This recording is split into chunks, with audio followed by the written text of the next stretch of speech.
Right now, as you watch this, somewhere over the Persian Gulf, a small triangular drone about the size of a motorcycle is buzzing through the night sky at 140 kilometers per hour, flying just low enough to avoid most radar systems, carrying enough explosives to blow a hole in a building, and it costs less than a mid-range sedan.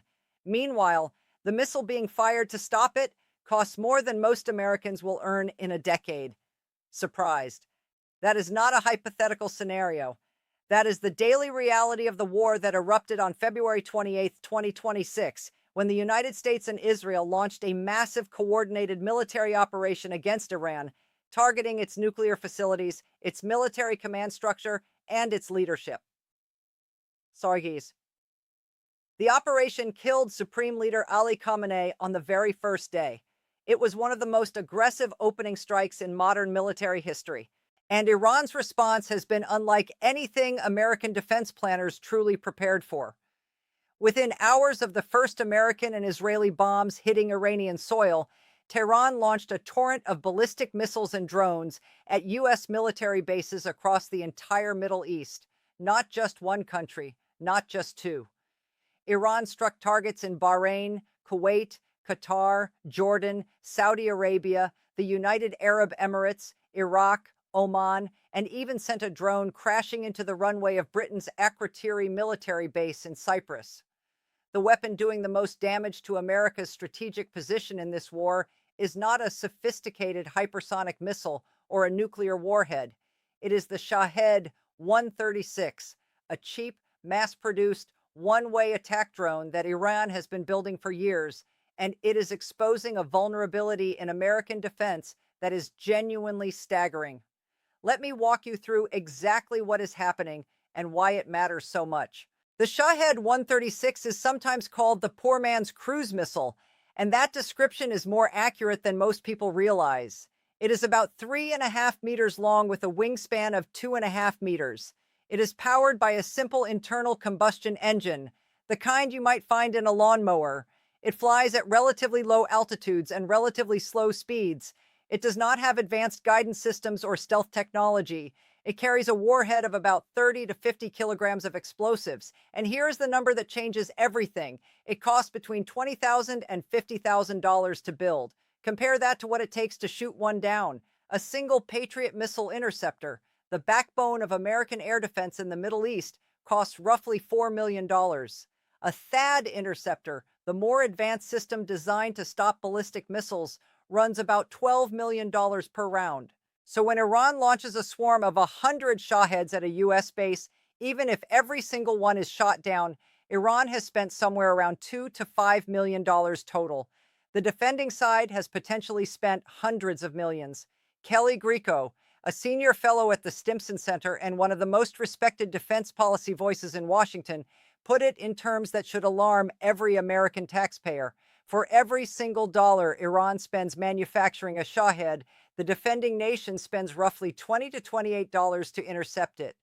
That is not a sustainable equation. That is a financial hemorrhage disguised as military success, and the numbers on the ground confirm this. According to the UAE Ministry of Defense, by mid-March 2026, Iran had launched more than 300 ballistic missiles, over 1,600 drone attacks, and 15 cruise missiles at the United Arab Emirates alone. The UAE intercepted the vast majority, which sounds like a victory until you realize what that interception actually costs. Most of those drones were stopped, yes, but the ones that got through caused real damage. Drones struck near the Fairmont Hotel on Palm Jumeirah in Dubai. They hit the Dubai International Airport, injuring staff and forcing an evacuation. They struck the U.S. consulate in Dubai, starting a fire. They damaged fuel storage tanks in Fujairah, sending dark plumes of smoke into the sky. They even hit Amazon Web Services data centers, causing fires and structural damage that led to internet outages across the Middle East. And that is just one country. In Bahrain, drones slammed into the upper floors of the AeroView Tower in Manama, about a mile from where the U.S. Navy's Fifth Fleet is headquartered. The Fifth Fleet base itself was targeted multiple times with both missiles and drones. In Kuwait, 6 American service members were killed when a drone struck a U.S. military installation on the very first day of the war. In Qatar, 14 ballistic missiles and multiple drones were fired at the country, prompting authorities to evacuate residents living near the U.S. Embassy in Doha. In Saudi Arabia, drones were intercepted near the northern Al Jauf region and east of Al Kharj. In Iraq, drones targeted U.S. bases near Baghdad International Airport and in the Kurdish region around Erbil. The scale of this is hard to overstate. Iran's Islamic Revolutionary Guard Corps announced that it fired 230 drones at U.S. facilities across the Middle East in a single wave. And these were not random attacks. Defense analysts who have studied the pattern of strikes say the targeting is remarkably coherent. Iran is not just lashing out blindly. There is a clear strategic logic at work. The majority of successful drone strikes have occurred close to coastlines, and there is a specific reason for that. Iran is launching Shaheds on short-range flights across the Persian Gulf, which dramatically reduces the time defenders have to detect and respond. When a drone is flying low over water, radar systems have a harder time picking it up against the sea clutter. By the time it is detected, the window for interception has shrunk to almost nothing. This is asymmetric warfare at its most effective. Iran cannot match America's military might in a conventional sense. Its entire annual defense budget in 2025 was approximately $23 billion. The United States spends roughly $900 billion. Iran is outmatched nearly 40-1 in raw spending. But the Shahed flips that equation on its head. Instead of trying to build weapons that can compete with American technology, Iran built weapons that exploit its weaknesses. And the most frustrating part of this entire situation is that none of it should have been a surprise.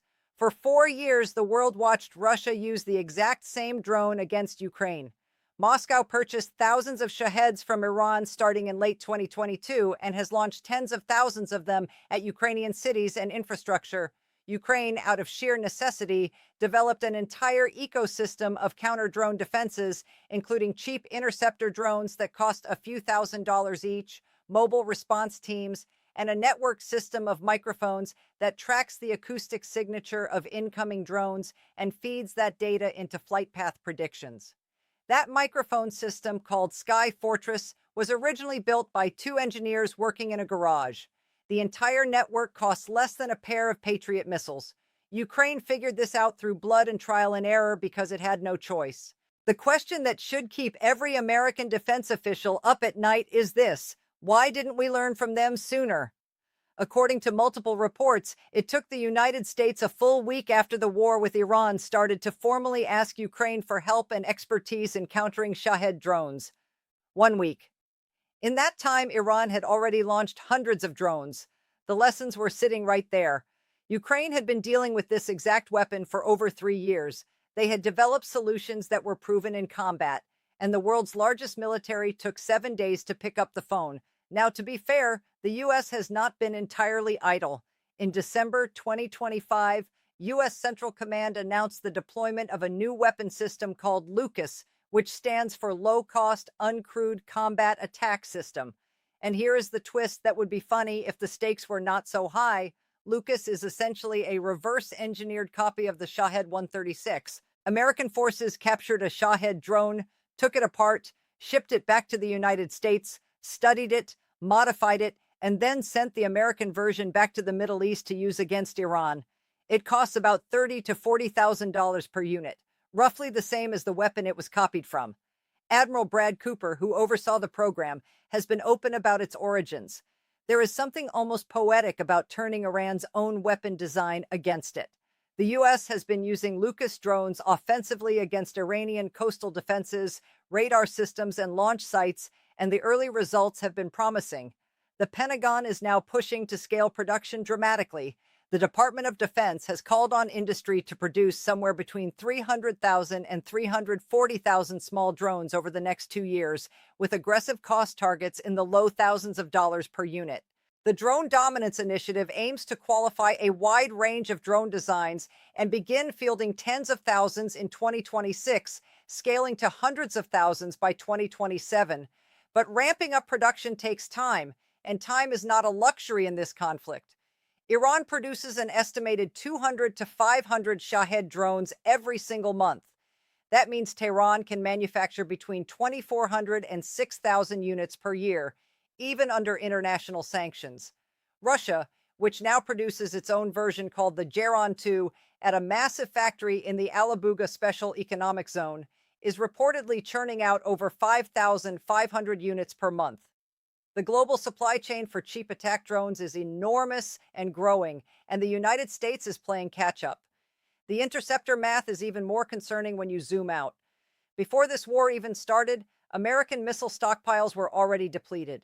The 12-day confrontation between Israel and Iran back in June 2025 burned through roughly 150 THAAD interceptors and 80 Standard Missile 3s, chewing up about a quarter of the entire U.S. THAAD stockpile in under 2 weeks. The Houthi campaign in the Red Sea throughout 2024 and 2025 used up about 200 additional Standard Missile interceptors.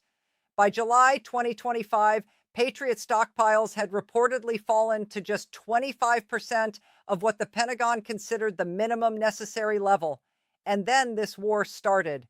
The Heritage Foundation warned in January 2026 that high-end interceptors could be exhausted within days of sustained combat. That warning has proven uncomfortably accurate. Replacing 800 interceptors, a figure that represents potential losses in just a few days of heavy fighting, would require more than 15 months of continuous production at current rates. The Pentagon has signed framework deals to triple Patriot production and quadruple THAAD output, but those targets are years away from being met. In the meantime, Iran keeps launching. This is not just a Middle East problem. It has global implications that should concern every American. If China is watching this conflict, and you can bet they are seeing a United States that is burning through its most advanced interceptors at an unsustainable rate. Defense analysts have explicitly warned that the inventory drain from the Iran conflict carries direct implications for deterrence in the Taiwan Strait. If Beijing calculates that American missile stocks are depleted, that could change their own timing and risk calculations regarding Taiwan. The Shahed is reshaping not just this war, but the entire global strategic balance. Now let me talk about something that does not get enough attention: the human cost of this cost equation. When a drone gets through, when the interceptor misses, or the defense system is overwhelmed, real people get hurt. In Bahrain, a residential building in the capital Manama was hit, killing a 29-year-old woman and injuring 8 others. In the UAE, falling debris from intercepted missiles and drones has caused widespread damage to civilian areas. In Israel, an Iranian ballistic missile carrying a cluster warhead struck multiple sites in central Israel on March 10th, killing civilians in the city of Shahed. Since the start of the conflict, 15 Israelis have been killed and more than 3,000 wounded. In Iran itself, U.S. and Israeli strikes have killed over 1,400 people and injured more than 18,000, according to Iran's health ministry, including healthcare workers, physicians, nurses, and emergency responders. This is what war looks like when it is fought with both the most expensive and the cheapest weapons on Earth. The technology is different, but the suffering is the same. The broader strategic picture here is one that every American needs to understand. Iran knows it cannot defeat the United States militarily. That was never the plan. The plan is to make this war so expensive, so disruptive, and so politically painful that continuing it becomes untenable. Iran has closed the Strait of Hormuz to enemy shipping. 1/5 of the world's petroleum passes through that narrow waterway. Oil prices have surged. Shipping has been disrupted. Energy infrastructure across the Gulf has been damaged. Iran-backed Hezbollah has escalated its attacks on Israel from Lebanon, opening yet another front. The Houthis in Yemen, who had suspended their attacks after a ceasefire in late 2025, are reportedly waiting for Iranian approval to resume strikes in the Gulf of Aden and Red Sea. The entire region is on fire, and the matchstick that keeps reigniting everything is a drone that costs less than a new car. Iran's calculus is straightforward: drive up the costs, stretch the defenses thin, create political pressure at home, and make the American public question whether this war is worth the price. It is the same playbook that has worked against larger powers throughout history. It does not matter if you lose every individual engagement if the cumulative cost breaks the other side's will to fight. And here is what makes this moment so critical for America's future. The lessons of this war will define how the United States military fights for the next 50 years. The era of relying exclusively on small numbers of incredibly expensive weapons is over. The battlefield has shifted toward mass, toward volume, toward quantity that can overwhelm quality. Ukraine understood this because it had no choice. Iran understood this because it could not afford to do it any other way. The United States is now learning this lesson in the most expensive classroom imaginable. The good news, if you can call it that, is that the adaptation is happening. The Lucas program, the Drone Dominance Initiative, the push to develop cheap interceptor drones, the integration of Ukrainian counter-drone expertise, all of these are steps in the right direction. But they should have happened years ago. The warning signs were everywhere. Every drone that buzzed over a Ukrainian city was a preview of what was coming. Every Shahed that slammed into Ukrainian power infrastructure was a rehearsal for what Iran would eventually do to American bases in the Gulf. And now that the lesson is being learned in blood and billions of dollars, the question is whether it is being learned fast enough. The conflict shows no signs of ending anytime soon. Iran continues to launch drones and missiles daily. The U.S. and Israel continue to strike targets inside Iran, having moved into a new phase focused on destroying Iran's defense industrial base, its missile production facilities, and its ability to sustain the fight. Both sides are locked in a war of attrition where the fundamental question is not who has the better technology, but who can sustain the cost longer. For Iran, the cost of a Shahed is trivial. For the United States, the cost of stopping one is anything but.